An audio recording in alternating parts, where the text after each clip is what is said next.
Anisan'ny nodiniana nandritra ny fivoriana tsy ara-potoana ny filan-kevitra munisipaly ny komina Antananarivo renivohitra Androany Zoma ny momba ny etran-trano. Noresahina tamin'izany ny fanavaozana mahakasika ny fandoavan-ketra izay tolo-kevitra naroson'ny ben'ny tanàna na nandrian'ny Citoaina. Ny tanjona hoy izy ny ampandoavana etra misimisy kokoa ireo mpanambola mihoatra amin'ireo manana fahasahiranana.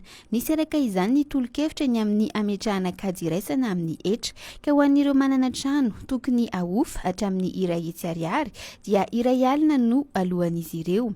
2 alina ariary kosa no etra ho an'ireo trano mety ahofa iray hetsy hatramin'ny 2 hetsy ariary.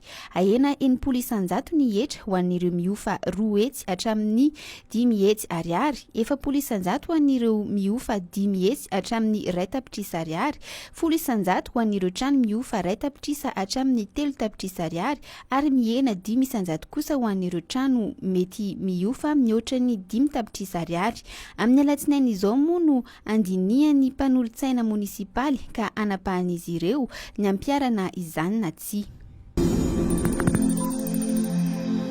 Mitohy-hatrany ny fampitaovana ireo toeram-pitsaboana ho an'ny daholobe. Tsy manana fitaovana fanaovana fitiliana ny omamiadan'ny nono afa-tsy dimy isika manerana ny nosy araka ny fanazavana nentin'ny dokotera Rado Razafy-Mahatratra, tale jeneraly ny sahana ny famatsiana ara-pahasalamana eo anivon'ny ministeran'ny fahasalamam-bahoaka Androany Zoma.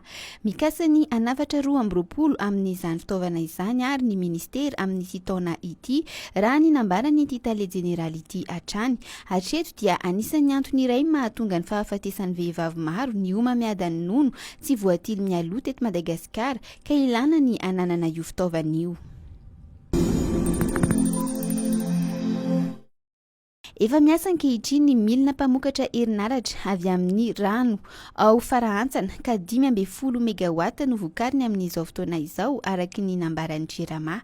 Herintaona sy tapany taorian'ny tokony ahavita ny asa vao tena vita tanteraka sy afaka mihodina ny milina ao Farahantsana.